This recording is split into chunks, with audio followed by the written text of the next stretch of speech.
We started bringing excess dog food up from the Hayward Animal Shelter to have it distributed at the food bank here, since they had a lot of clients who had dogs and weren't getting any dog food. We started doing that about 20 years ago, and then about, I think we're in our 9th year now, we started coming to the food bank. Now it's the first Friday of every month, and we apply Frontline Plus flea and tick treatment free to the dogs, and then we added providing collars and leashes also free.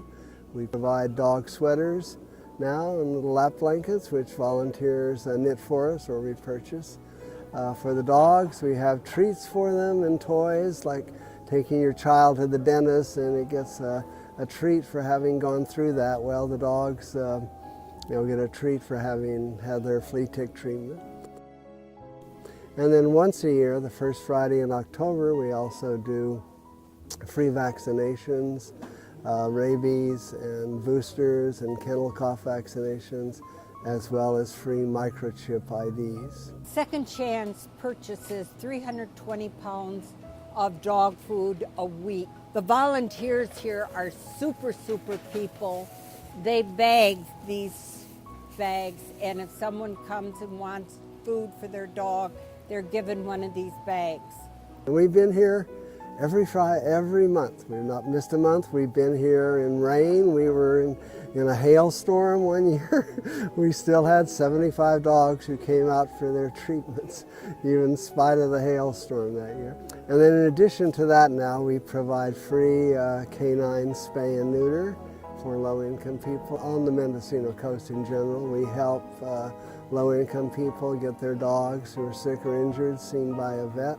He's been spayed. My other dog had problems with skin, and they helped her with that. Anything major that we may not be able to pay for, they'll come up with some funding for us, and they make sure our dogs are happy. It's basically clothing, food, treats, whatever makes me happy, toys, and no fleas, and that's a good thing, because we know how that would feel if we were scratching all day long, don't we? So these are the things that Second Chance does. We are an all-volunteer organization. Nobody gets paid, and we are very fortunate to have a core here of really devoted volunteers who have been with us for years, some of them for the full 9 years. We have Ray Arnold. I do a little bit of everything. I mainly do repairs and help set up and take down. I'm kind of a gopher. We have Terry Lucy, who is our person who's been applying Frontline Plus for the full 9 years now. Thank you. You're welcome, ma'am. Have a nice day. We have Janice Lawoma. What I do here is help to sign the people with their dogs in so they can get Frontline. I also crochet blankets for them, and I have also made a few little jackets for them, but I prefer to do the blankets. So I do at least 4 every month. And we have Nancy Milana, who has knitted sweaters for us. I've made maybe 150 small sweaters over the past couple of years. They're knitted, and I just do them at home when I'm watching baseball or, sitting watching TV. And hopefully somebody's doggy is wearing one right this very moment.